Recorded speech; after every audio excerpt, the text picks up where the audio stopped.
So my main gripe with Two-Face, my main point of contention about him as a character, and well, it's nothing really against him as a character. He's a fine character, what he represents and like his motives, and I get it, but he's got two faces. It's called Two-Face because he's been mutilated or whatever, hasn't he? So he's got one face, one half of his face is like normal man face, and then the other one, it's all gnarled and mutated and horrible, ghoulish even, and that fits into the bit that's going to be in a bit that will be relevant to that. So he's got two. So he's this face and then this face, 1 and 2 face. But he doesn't have two faces, does he? Because this is half. One half of his face is like that, and then the other half of his face is like that. Now I'm characteristically terrible, demonstrably bad at maths. Numbers, I just don't get them. They can fuck off. Leave me alone. Don't need them. But even with that, even being as terrible with numbers as I am, even me can understand. Even I understand that if you've got one half of a thing and another half of a thing, that doesn't make two. That just adds up to one whole. So because he doesn't have two faces, literally, does he? He has two half faces which add up to one whole. So he shouldn't be called Two-Face. He should be called just One Face, because he's two halves. So he should just be called One Face, or just call him Face, because there's no point in saying, hey, this is my one-faced friend Carolyn, or fucking whatever, Harvey, I suppose. Because then you wouldn't need to say, that's just normal. It's just face. You don't need to say what this person has one face. Their face. And even then, it's like it's not even worth drawing attention to, is it? You just, because everyone has, well, typically, average, most people have just a face. So you could just call him Man, because the fact that he has a face is almost, at that point, irrelevant if it's just one face. So he shouldn't be called Two-Face. He should just be called Guy. Just Man. That was that bit. Oh, I prepared all of that. Oh, that was funny, wasn't it? Oh, it's beverage of the week. It's beverage of the week. It's beverage of the week. It's beverage of the week. Pew. Sha. Ha-cha-cha. Appetizer today. I've had this before. It's nothing new. This isn't like a big... Oh, whoa! What are we trying today? It's beverage of the week. What are we trying this week on the podcast? It's fizzy apple juice. Sparkling apple juice. Lightly sparkling apple juice. Appetizer. Crack open a coldish one in a glass, because if I drink out of cans too often, the longer timeline is this gonna... Oh, it's perfect. It's perfect. The longer of a timeline that exists where I'm drinking out of cans increases the likelihood, which has happened multiple times over the years, it increases the likelihood of a mustache hair catching in the ring pull bit, and it goes twing, and it fucking yanks the mustache hair right out of my stupid tearing up face, and it makes that literal like metallic twing kind of noise, and it's incredibly painful.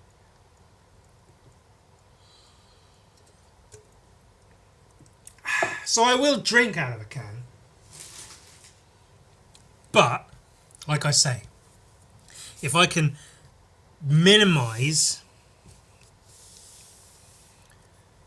the possibility of having a hair pulled out of my twat-like face, then I will aim to do so. Oh, look at it! What's he doing now? Oh, is he drawing a picture? It's more. I'm more just colouring this one in. The drawing's sort of already there. I wanted to do something with a lot more colour. Often it's the thumbnails.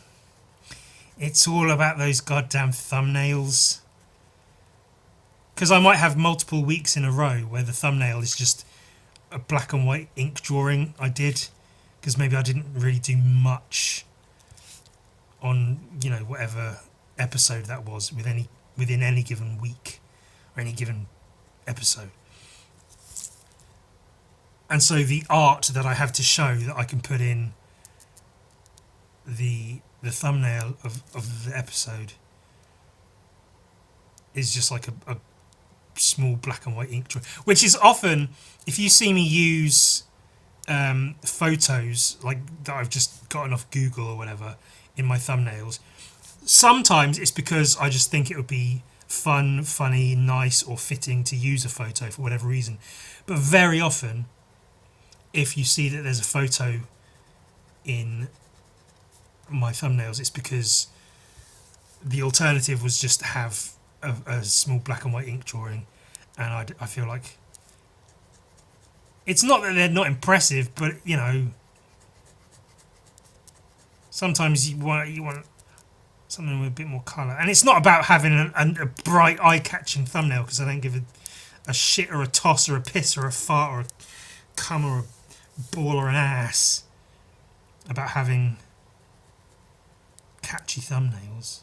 Sometimes I'll use swear words just because it's funny to use swear words, not because I'm trying to like be outrageous and eye-catching and have people go, oh my god, he said the C word in this thumbnail, let's see what it is. It's because I say the word cunt too much, so I'm gonna say the word cunt some more. But it's usually just for the sake of variety, because I'm not opposed to having black and white ink drawings in my thumbnails. But sometimes I want something more meaty, like sausages. That's a Spaced reference. You'll have to watch the entire 2 seasons of Spaced to get that reference. And I say entire 2 seasons, it's what, 12 episodes, 12, 14 episodes or something, 16 episodes. It's not many episodes. British television seasons are remarkably small. British comedy shows truly do exemplify quality over quantity.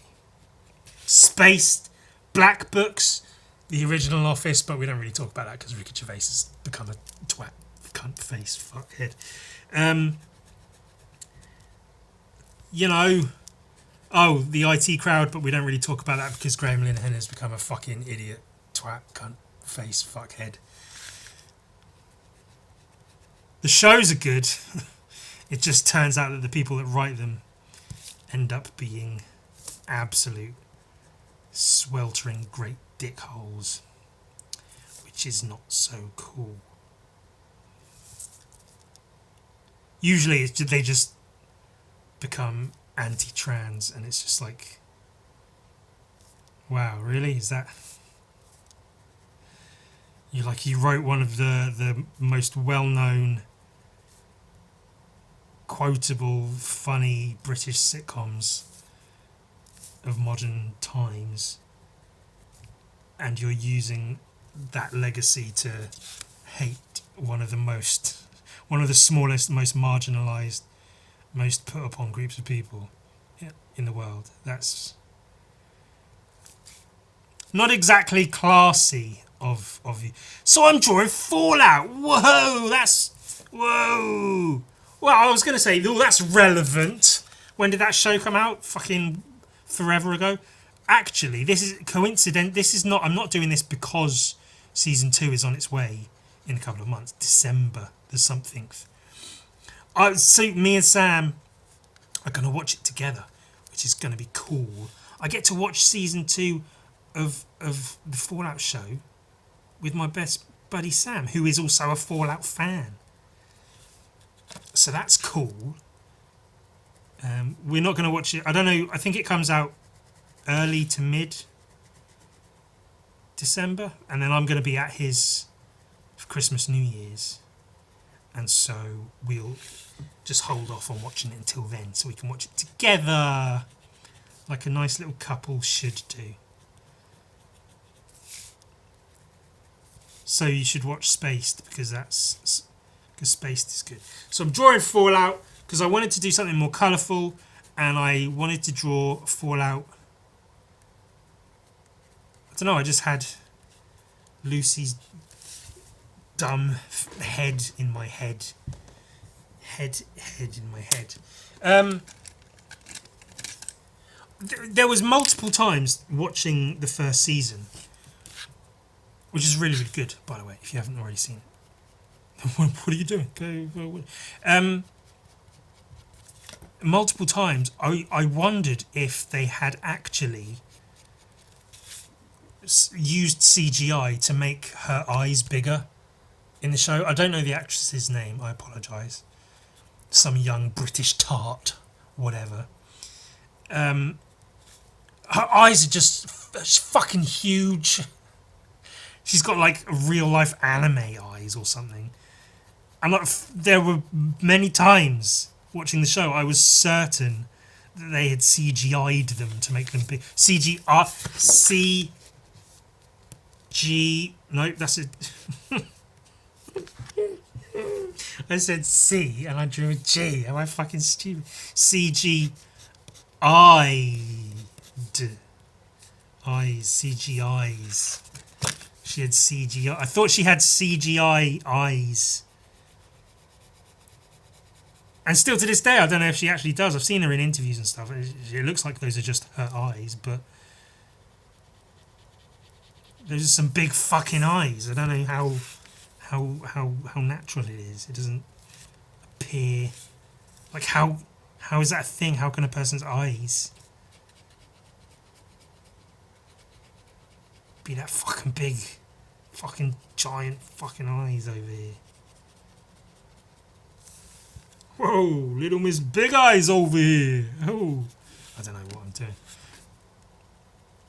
But I wanted, so I'm using look at all the colours already in her flesh.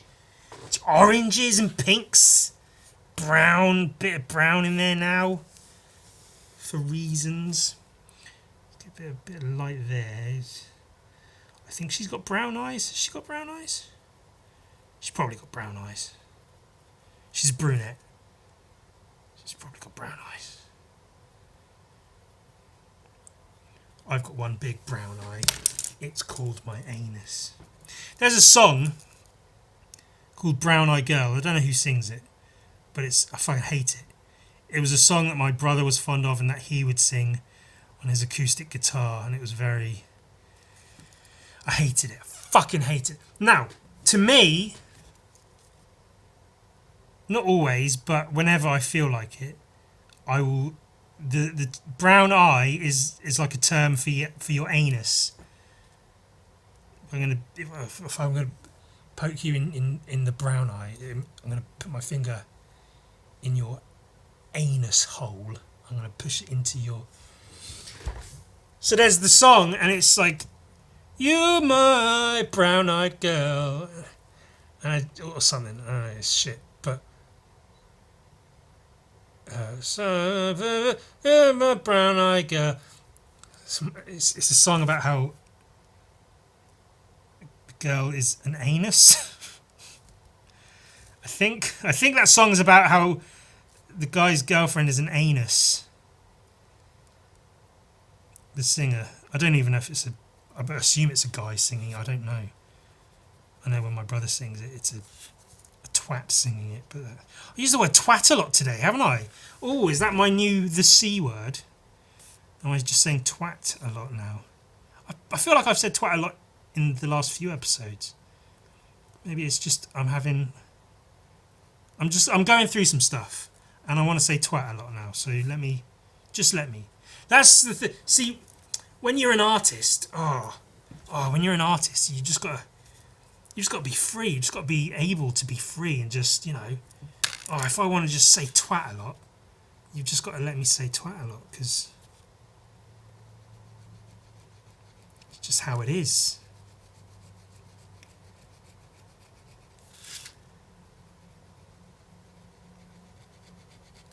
I made an announcement, or I made a post on Patreon explaining how, due to largely financial reasons, as is everything of course, the Goblin Fuckers card series was put on hold more or less indefinitely, because I'm doing it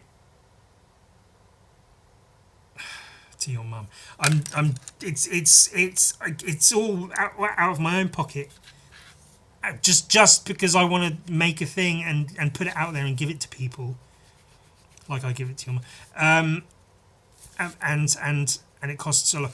I was thinking about how much money I have spent on them so far, and it's not insane sums of money. It's like thousands and thousands of pounds, but it adds up to a fairly considerable sum of money that I think, like, if I hadn't spent all of that making and sending out cards that I make no money from, I would still have, if I hadn't done it, if I kept the money, I would have a considerable sum of money, which would be very useful to have.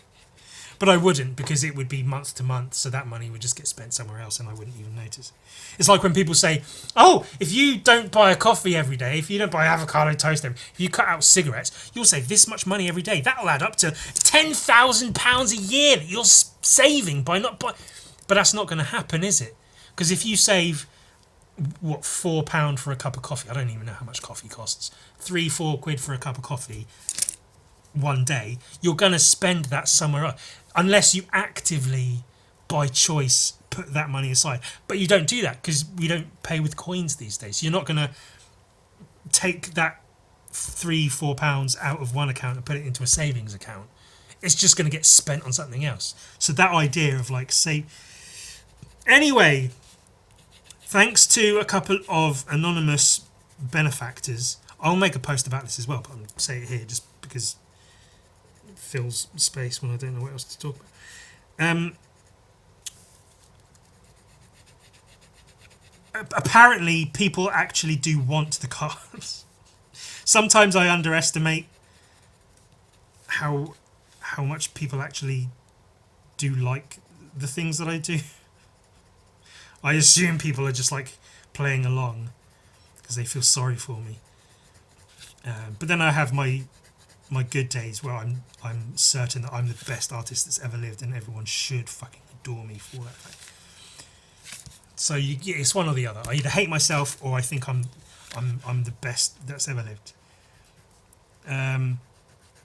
But yeah, apparently people really do actually want to complete the set of Goblin cards. So a couple of people have put up some money specifically for the purpose of me printing and shipping out cards. So, at the very least, the next 2 or 3 cards can and will be made and shipped out forthwith and shortly, and they will be in your hands shortly. I may have even made them all already.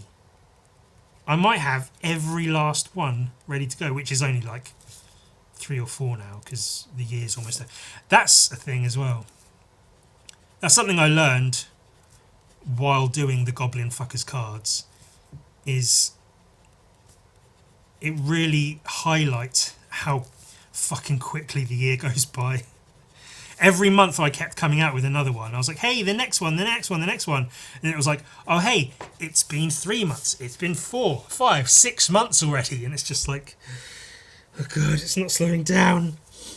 And now we're at October and it's 10 months. 10 Goblin cards. I'm using these pens. I haven't used these in ages. I don't even know if they're good. I don't even know if they work properly. These were like the best thing ever when I was a kid. If I was able to get a set of these, it's like the every colour ballpoint pens. Like, you'd get these, people would just have them at school, and it's like, oh, that's cool and weird. But it's like that times 2 as separate pens. A fucking fantastic thing. I would draw and draw and draw the few times I was able to get these. Because this is one of those things that's like, this is £6 back in the day. At a cheaper store, you could have gotten a set of these for like £2 or something. These are characteristically low quality. But like, how high quality do they need to be in order to fucking put some ink onto a page? How good do your art materials need to be for you to make some fucking art? I don't need good art materials, I just need some fucking pens and shit. I was almost going to do this with pencils, and then the thumbnail was going to be pencils, fucking pencils. But I already have these, and I'd have to go and buy some pencils. And all my money's kind of tied up in Goblin stocks at the moment, so I can't just be tossing it around on fucking pencils. Ugh. So the Goblin cards, the Goblin fuckers, they are continuing. Which is very nice of people to because I haven't and wouldn't ask for money for that kind of shit. I didn't want to be like, well, you know, I know you got them all for free so far, but if you want to get them all, you're going to have to pay because I'm not doing this forever. I was just saying, you know, I want to finish, and I do want to finish the set. I want to get the set completed, but I am a man of limited, very limited means. I mean, the whole of last week's episode was, if you can call it an episode. I mean, I was having an episode. I think I'm still having an episode. Things haven't really got much better. I'm just trying to fucking... Now! I know I've already looked at this. One,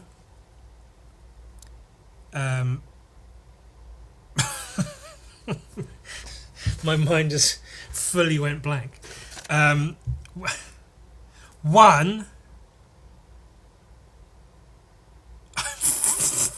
fucking hell, completely forgotten what I was going to say. I know I've already looked at this, but we're looking at it again because, comma, 1, colon,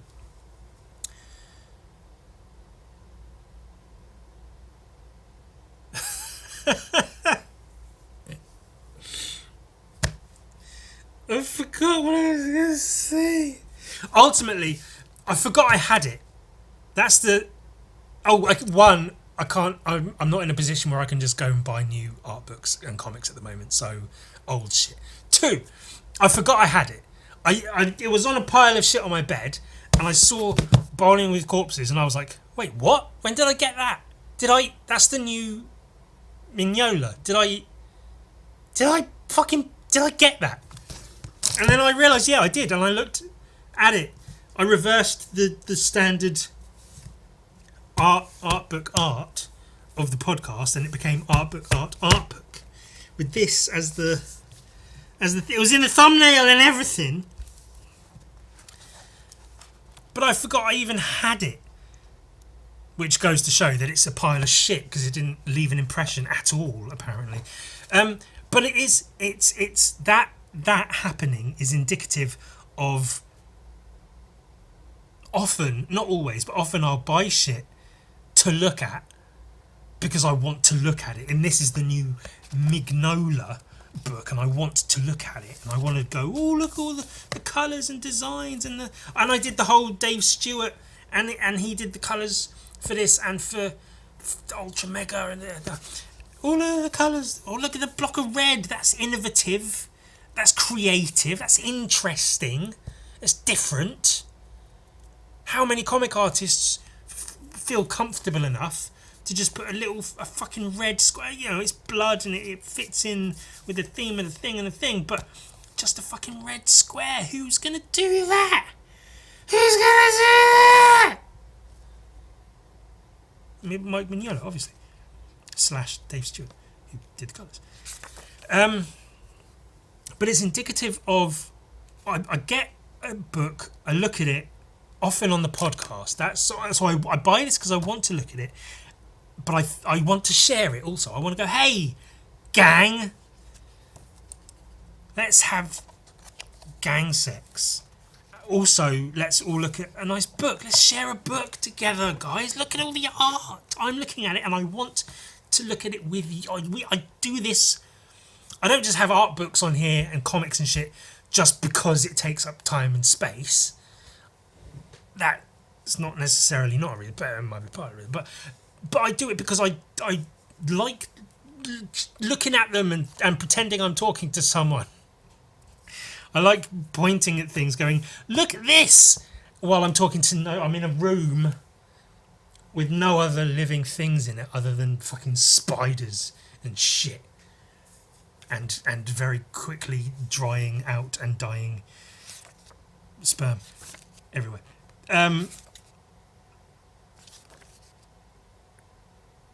But what happens with that often is I'll buy a book and I'll look at it and I'll show it off to the all of you, and then pretty much toss it aside and potentially never look at it again, which is a shame. And I don't, if it's something I'm really like, you know, if it's a Slain or a Dread thing, if it's a Bisley thing, I'm gonna look at it again and again. I think the big fat Lobo compendium is due another look. Definitely gonna have to have another look through there. We might have to have another couple of Lobo casts coming up. So be prepared to not watch because you've already seen it all. Come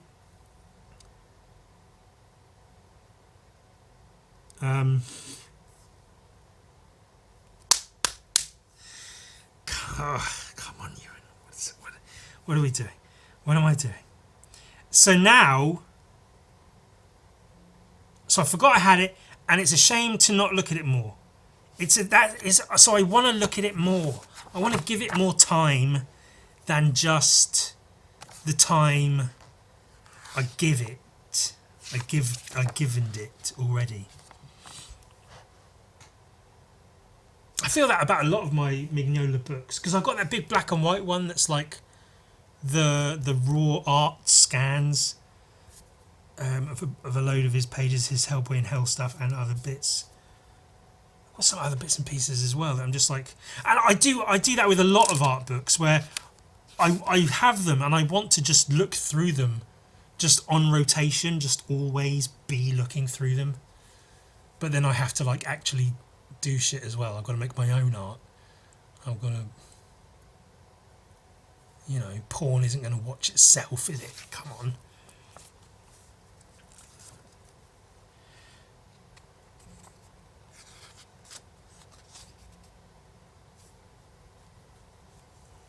It's very impressive to see stuff like this, because that's like a dragon and fire and stuff, I guess.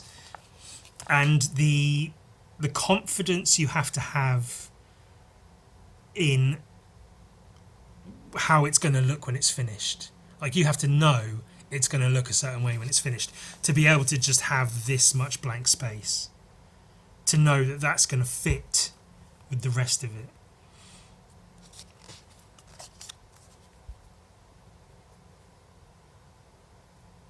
That, what I just said there, is today's episode of I've paused on this page, so I feel like I have to say something about it, so I'll just come up with some shit to say. And then I'll say it because I'm looking at this page and it will fit and it will sound relevant and it will sound like I know what I'm talking about. That's what that was. You're looking behind the curtain. And there's a small old man jerking off a dog into an old broken coffee cup. God, there's some imagery for you. I don't know where that came from. I was going to say, I was obviously going to say, you look behind the curtain and it's not some grand wizard or something. Well, that's a bit KKK, isn't it? It's not some big grand spectacle or something. It's, you look behind the curtain and there's just a filthy, dirty, lonely old man jerking off into a bin bag full of old clothes that are all covered in jerk off. I was obviously going to say something like that, but I thought in my head, before I said it, I thought, no, don't turn this into just, you are masturbating again. Say something different. So my mind went, you're jerking off, ... a dog! And then the broken coffee cup was just, obviously, the icing on the cake. Well, the dog's cum would be the icing on the cake, presumably. The coffee cup is just the receptacle.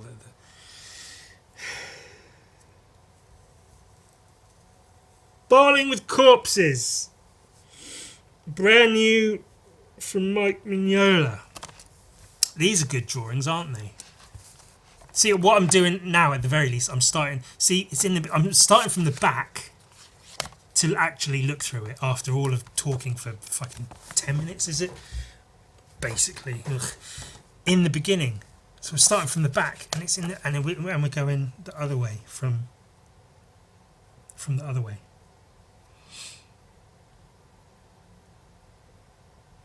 I'm just admiring the drawings. They're very, very nice drawings.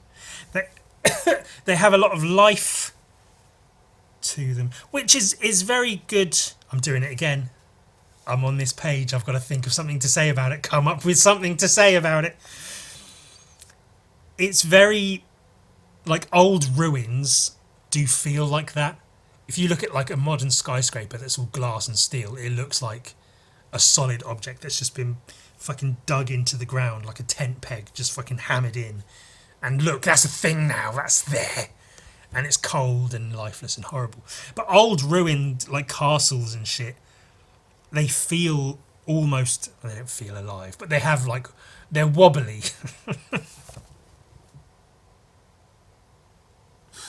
Steel glass structures are very straight and stagnant. Old stone walls and castles and shit are wibbly wobbly and therefore better. But they do feel more natural, and they're in grass, and they've got grass and shit growing up into and around them and over them. Parts are falling away. They're all sort of like warping and moving as they age, in the towers and shit moving into each other. And when they built this shit, they didn't, unless it was like a cathedral or something, they don't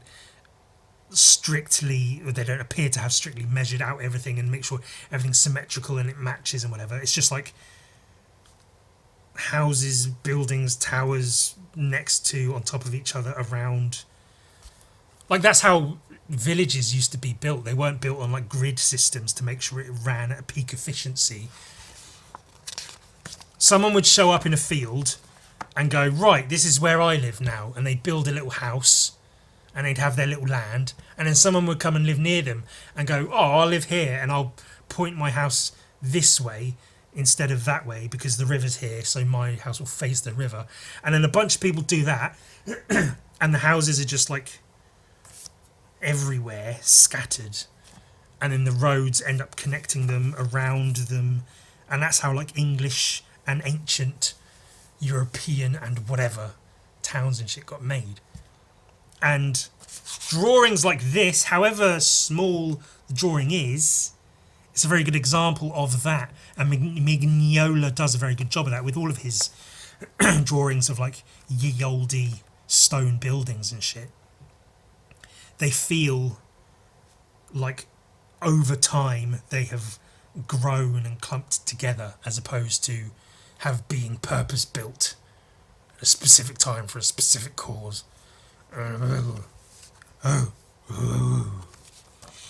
Look at the cute animals!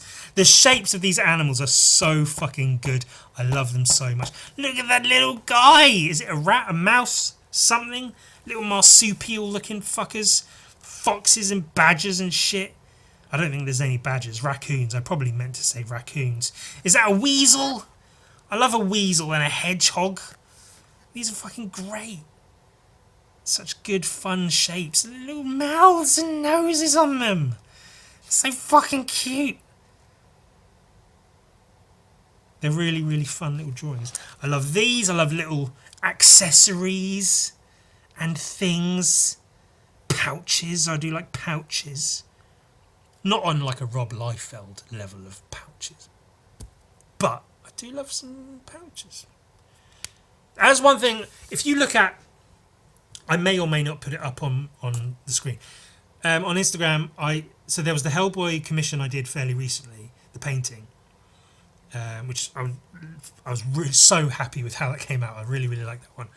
And what I did as a post on Instagram, I showed that one next to one from a few years ago, from 2021 or 22 or something, of a Hellboy commission.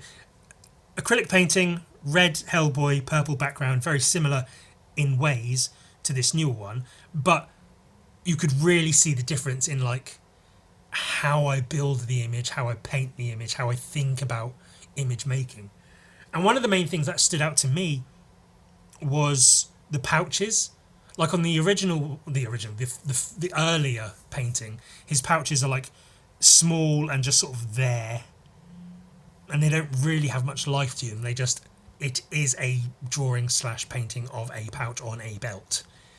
But I really feel like my pouch game has come a long way since then, where my pouches feel like a more lively thing, and I genuinely feel that way when I draw them nowadays. I don't just go like, this is a pouch, put it on the belt. I go like, yeah, the pouch, like it's slapped on there and it fucking hangs down and it bulges out and it's got some life to it. They're not outrageous. I'm not, I still make them fit in with whatever the fuck it is I'm doing, but it's just one of those things you realise. And I use pouches as an example just because, again, I was on this page, so think of something to say about it.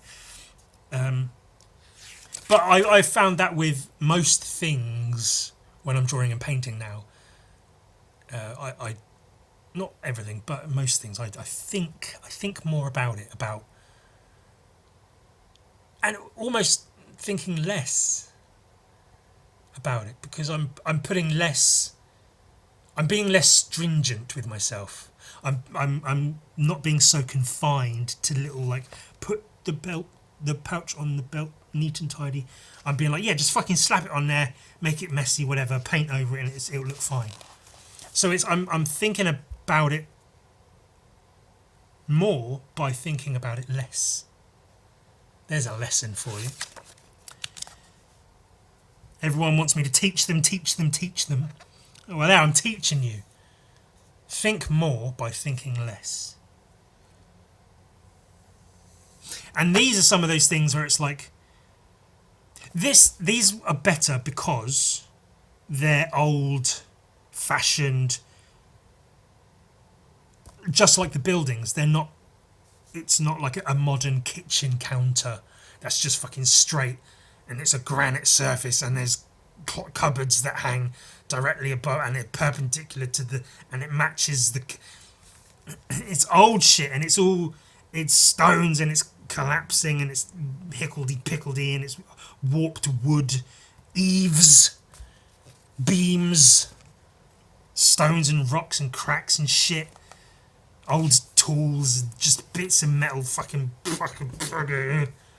And so it's got some life to it. So in terms of drawing this shit, it's probably quite fun to do. But what I was going to say was, when it comes to this shit, like, I think, I should do that. I should sit and like draw fucking blacksmith's workshop, and not just to draw an anvil and a forge and some of the tools, but really take note of like the space each element occupies and the space that's allowed between those for the person to move around. The blacksmith would be the person, I guess. And then how the tools are used within the space, not just there is a hammer, there are some tongs, etc., but like how and when in the process are they used, and therefore where are they put within that space to make it easiest to use them, and how do they look, are they worn, are they new, all these details. But when it comes to it, of thinking like, oh, I should study that, my brain goes, nah, I'll do it on the night, it's fine.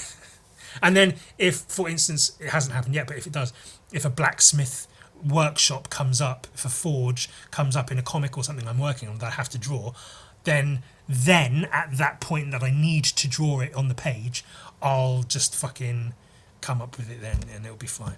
It'll probably look alright. It'll be fine. I love the idea, and I want to have the push and the drive to do more like studies, literally studies of shit like this, of just stuff, of things, and make them like fun little drawings with some life to them of themselves. Make them not look like strict regimented studies, but just make them look like fun little drawings. Like these look like such fun, wibbly wobbly, fun little drawings of staircases and archways and pillars and shit. Fucking great. Nothing's regular. There's no lines of parallel almost. But you can see what's going on, and it feels lived in. It feels real. It doesn't feel real. It's a drawing, but there's a lot to these drawings because of reasons. Yeah. But then I sit down to do that, and I go, one, if I'm studying skulls, animal skulls, I go, this is a cow skull, this is half a cat skull, this is the shape, the general shape of a fucking squirrel skull, and then, and look, this one's got a tit for an eye now because I got bored and I drew tits instead. That's typically how it goes. I draw one thing and then I've drawn it now, I don't need to draw it anymore. Sometimes, but then sometimes I draw the same thing over and over and over again. Yeah, it's just fucking whatever. I have spoken here and there. You may recall me mentioning the Mormon Church now and again. And I think I have mentioned before how I gave a talk one time because the members of the church weekly will give a talk. They'll pick somebody. They'll be like, you, Brother McGarnagle, next week, if you'd like to, we'd like for you to give a talk about tithing, about paying us your fucking money. You brainwashed silly little shit. And then Brother McGarnagle will prepare and give a talk. He'll quote scriptures, he'll find little bits of writing relevant to the topic, and he'll just give a talk about the topic of tithing, paying 10% of all your earnings to the church because you're expected to, because they want your money. And so I have given over the years my fair share of talks at various church things, events and shit. And I did. I believe I have recounted the story previously about how I gave one particular talk. I forget exactly where and under what pretext or context it was, pretense or context it was, but the basis of my talk was Jesus's fucking whatever, where he was talking about consider the lilies, how they toil not, and a bunch of other shit. In essence, I was saying it's okay not to work, like not to put your, don't put too much effort into shit, don't try too hard, just let shit be, which has been I was going to mention that last week as well, actually. For somebody who flaunts around, that's not the right word, but who parades around as a personal phrase to use of minimum effort, and then I wonder why suddenly I'm desperately unable to pay my rent. I see the irony, the sickening, disgusting irony of it all. But that has been a large part of my life and how I choose to live my life. If I had tried more in school, I would have gone to a different college than the one I went to. I wouldn't have met the people I met at the other college I went to because I didn't get good enough grades to get into the initial college. And it's possible that my life would have taken a completely different trajectory because of what college I fucking went to. Because I got better grades, because I actually studied and tried in school. But the fact that I didn't try at all in school has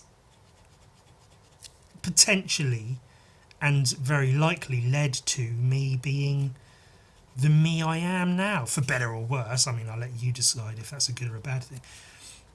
But it's, you know, trying is not what I like to do. Minimum effort is what I'm aiming for in life. Sometimes it's not proper, but in general.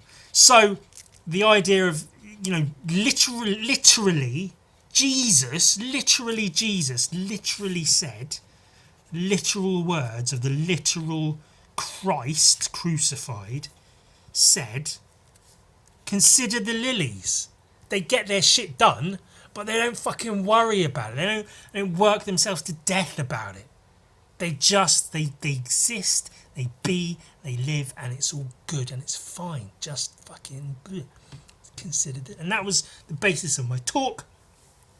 It was largely well accepted. People were like, oh, it's such a lovely talk. You give me a hug. And all the mums with their big Mormon tits gave me big Mormon tit mum hugs, and they were warm and soft and delicious. I masturbated furiously to the thought of it afterwards, as I could still feel their breast warmth upon my chest and chin, while I was thinking of them feeling something warm on their chin. Sorry. I've lost track now. I'm all hot and bothered now. Now, just after the talk, one gentleman, one not old gentleman, but you know, some middle-aged fucking guy came up to me and he said, "Oh, very good talk, Ewan. However, I think you should note this passage of scripture about working hard and making sure you always work hard, because it's good to work hard, it's good to be diligent, and put your shoulder to the wheel, push along, do your duty with a heart full of song. We all have work, let no man shirk, put your shoulder to the wheel." And he was basically saying, yes, you made these points in your talk about not worrying, about not working. However, let me remind you that this bit of the scriptures say it's good to work and you should work more because of...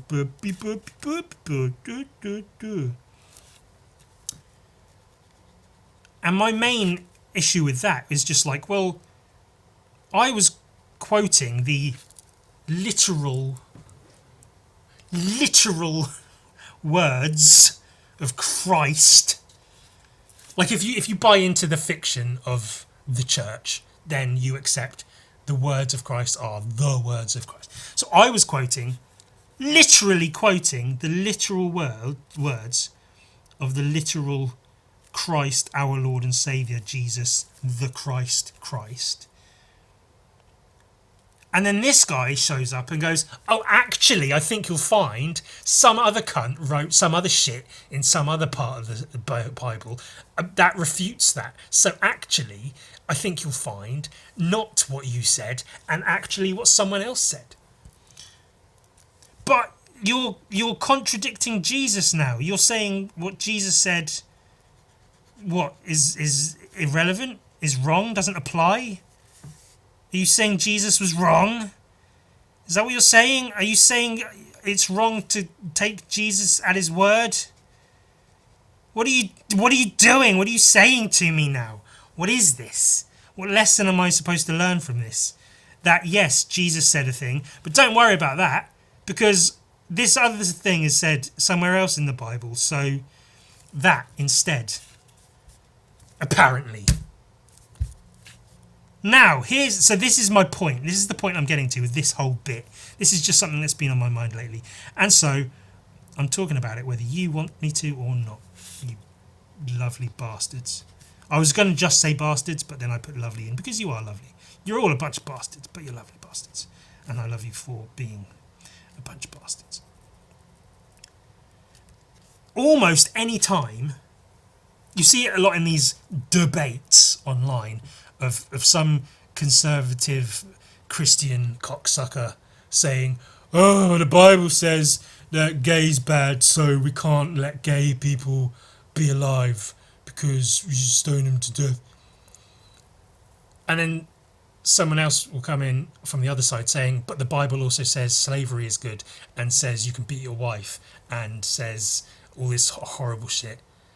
That clothes shouldn't be made of more than one type of fabric or you could be stoned to death for it. A bunch of shit like that. And then the Christian goes, yeah, but this other bit of the Bible says something else entirely which contradicts that and refutes that, so I'm going to choose to believe that part and not the part you said.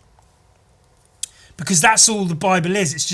It's a bunch of shit written by a bunch of people. Just a bunch of fucking nonsense. It's all incoherent, garbled garbage, and so many parts contradict other parts.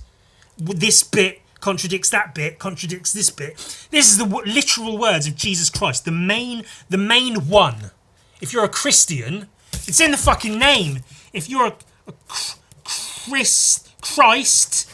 Christian, if you're a Christian, then Christ, he's the main one.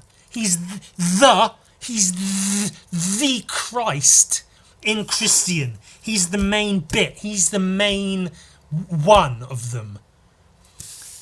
So if Jesus Christ says some shit, and this isn't me saying this isn't going towards Christian nationalists are fucking horrible because they don't actually follow the word of Christ. They only follow the words in the Bible that they find very specific to them and their cause, and they ignore everything else. That's not what this is about. This is about the Bible specifically. That's what this is. It's the Bible specifically.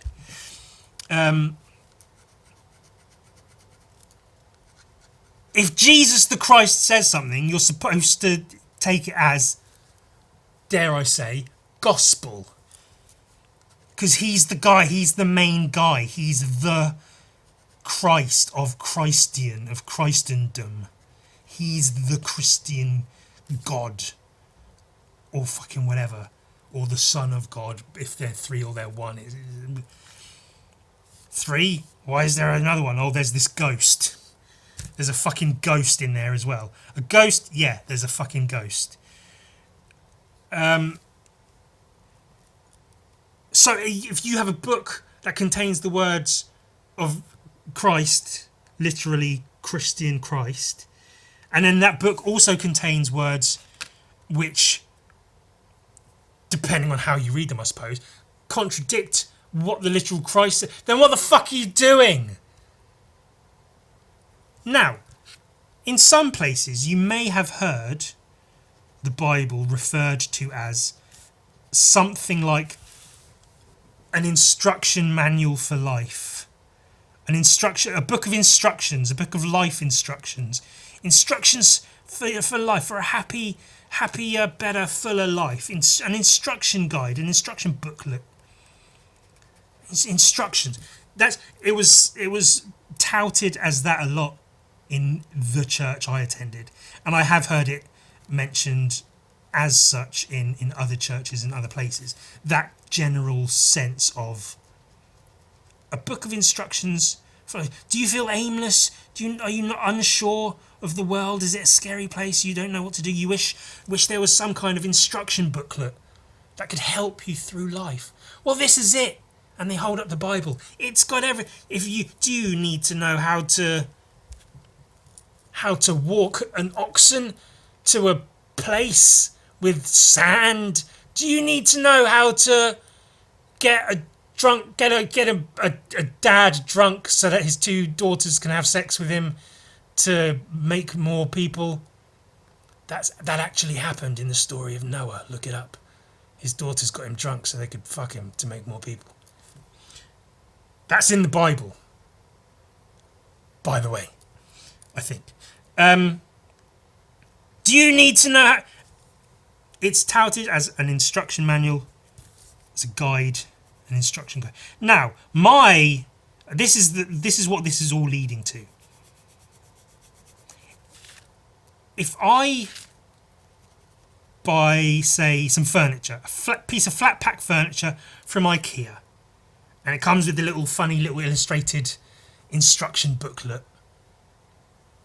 with all the little guy, the illustration of the little guy and all the little tools and fig A into point B, PC into cunt B, poo P into E3. You know, the instructions that come with IKEA furniture. That bit, that thing.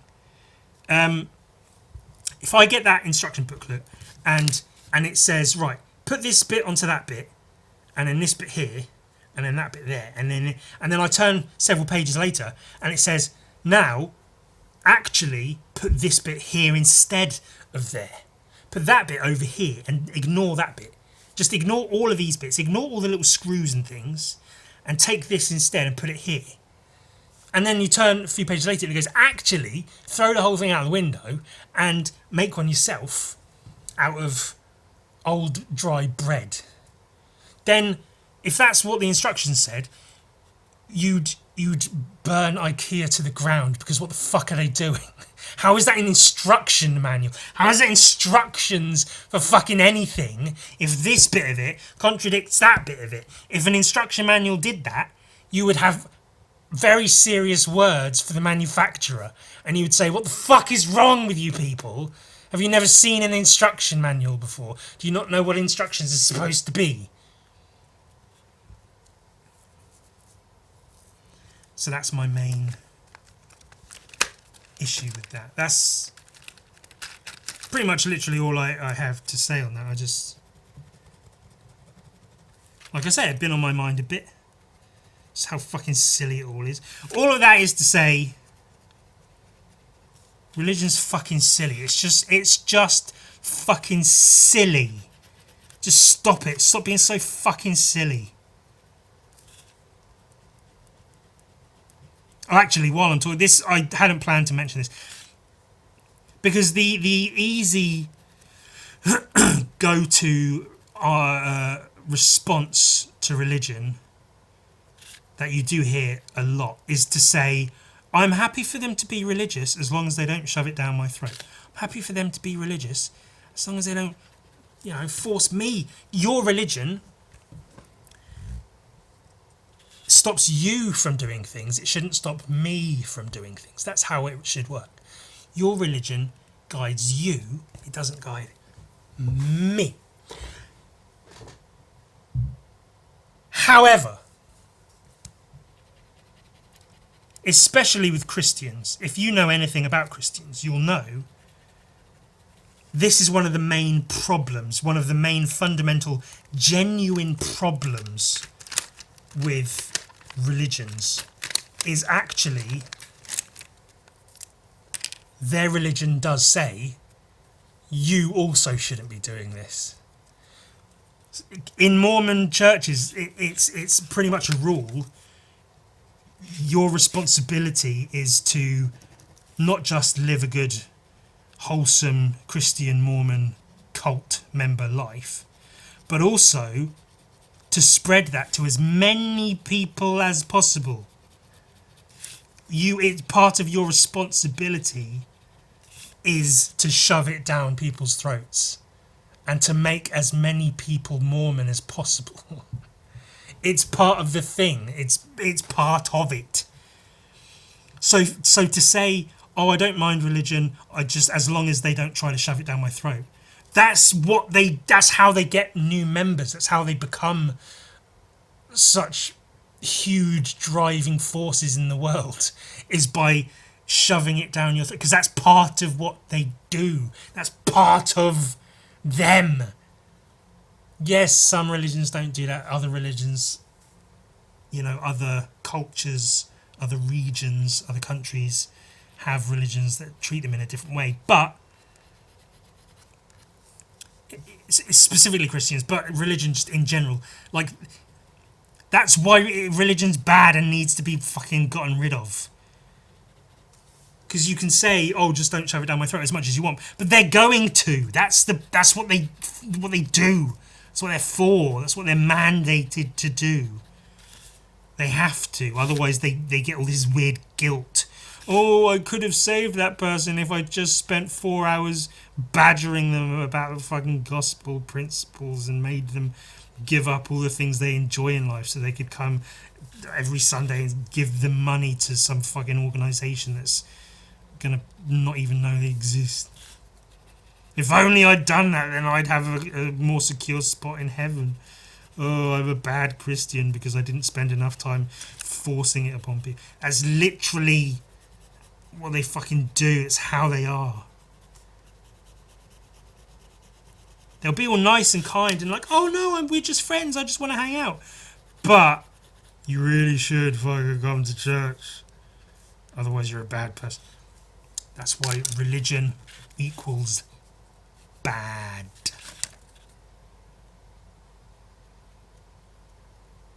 I had plans to just talk about the Bible thing, about how fucking stupid and silly it is, because it's just one contradiction after another.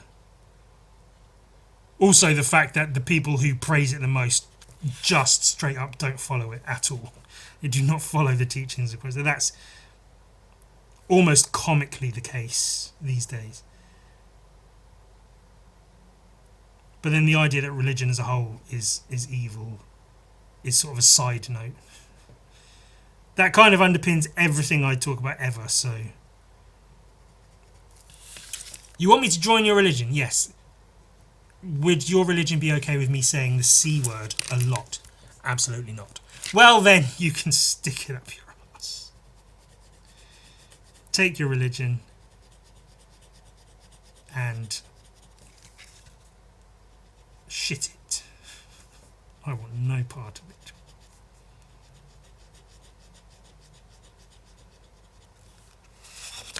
It also is evil and causes bad people, or excuses bad people for doing bad things, and it's not good.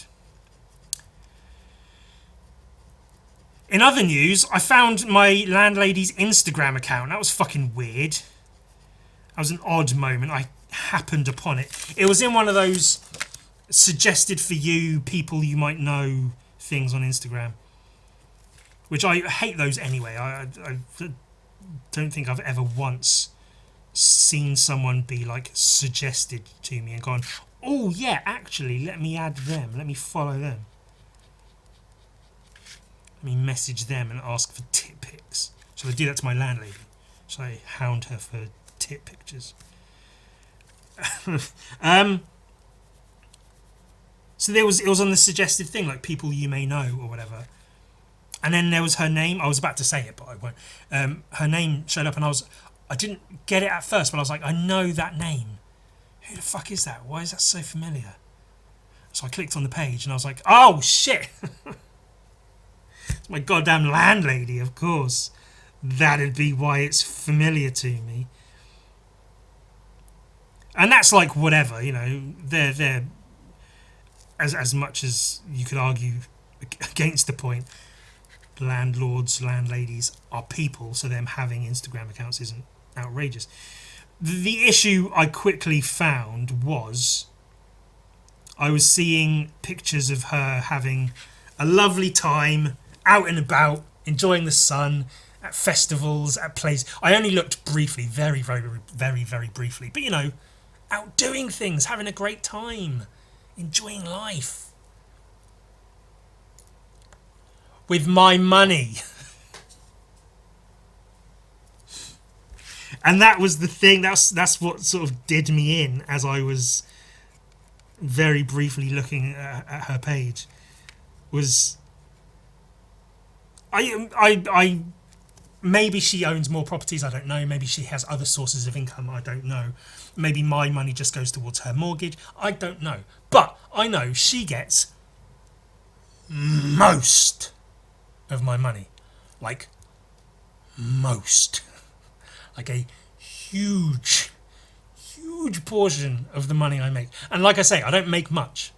And most, like an overwhelming majority of the money I make goes to rent, which goes to my landlady. And she's off living some happy, fun life, while I sit here towards the end of most months stressing to the point so after last week's episode I was struggling to pay rent. I'd made myself unwell. I spent basically the entire following weekend in bed because I was struggling to move, and I just felt so worn out and run down from the stress of trying to scrape together enough money to pay my rent.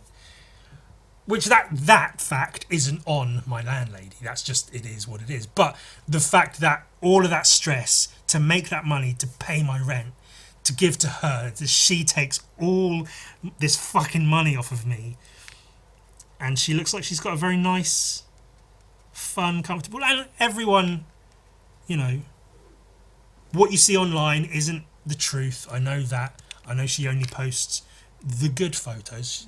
I'm sure she has plenty of bad shit in her life.